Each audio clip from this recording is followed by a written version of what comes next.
जय सीताराम दोस्तों। रामचरितमानस के अरण्य कांड में माता सीता के हरण के उपरांत माता सबरी से श्री राम के मिलन का अत्यंत भावुक, मार्मिक और भक्ति की पराकाष्ठा का चित्रण है, जो जनमानस को आत्मविभोर कर देता है।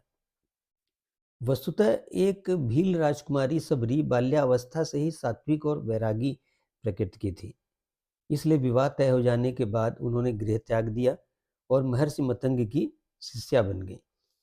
किशोर वय बालिका सबरी को आश्रम सौंपकर महर्षि मतंग जब देवलोक जाने लगे, तब सबरी को भी साथ जाने की हट करने लगी।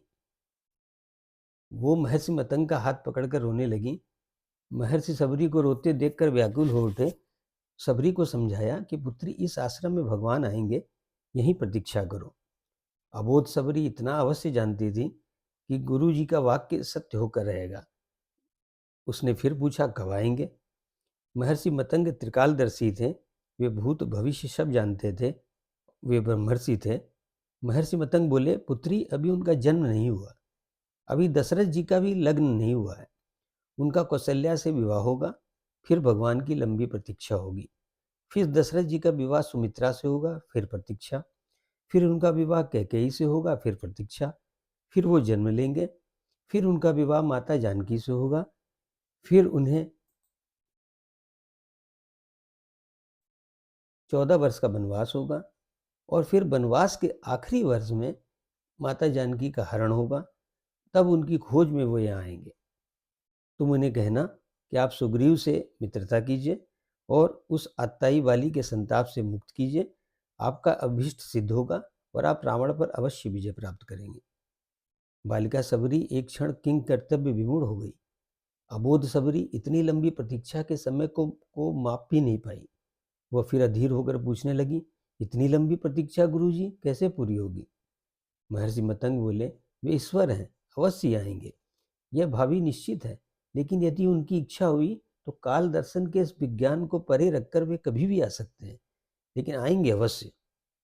जन्म मरण से परे उन्हें जब जरूरत हुई तो प्रहलाद के लिए खंभे से भी निकल आए थे। इसलिए प्रतीक्षा करना, वे कभी भी आ सकते हैं। सबरी गुरु के आदेश को मान वहीं आश्रम में रुक गई। उन्हें हर दिन प्रभु श्री राम की प्रतीक्षा रहती थी। वह जानती थी समय का चक्र उनकी उंगली पर नाचता है, वे कभी भी आ सकते हैं। हर दिन रास्ते में फूल बिछाती, हर क्षण प्रतीक्षा करती कि कभी भी आ सकते हैं। हर तरफ फूल बिछाकर हर क्षण प्रतीक्षा। बालिका सबरी वृद्ध हो गई, लेकिन प्रतीक्षा उसी अबोध चित्त से करती रही। और एक दिन उनके बिछाए फूलों पर प्रभु श्री राम के चरण पड़े। माता सबरी का कंठ अवरुद्ध हो गया। आंखों से आंसुओं की धारा फूट पड़ी। गुरु का कथन सत्य सिद्ध हुआ। भगवान उनके घर आए। सबरी का प्रतीक्षा का फल ये रहा कि जिन राम को कभी तीनों माताओं ने जूठा नहीं खिलाया, उन्हीं राम ने सबरी का जूठा खाया। यह सामाजिक समरसता और का सर्वश्रेष्ठ दृष्टांत है और मार्गदर्शी है। तदुपरांत माता सबरी को भगवान श्री राम ने नवदा भगत का दिव्य ज्ञान भी दिया। राम राम।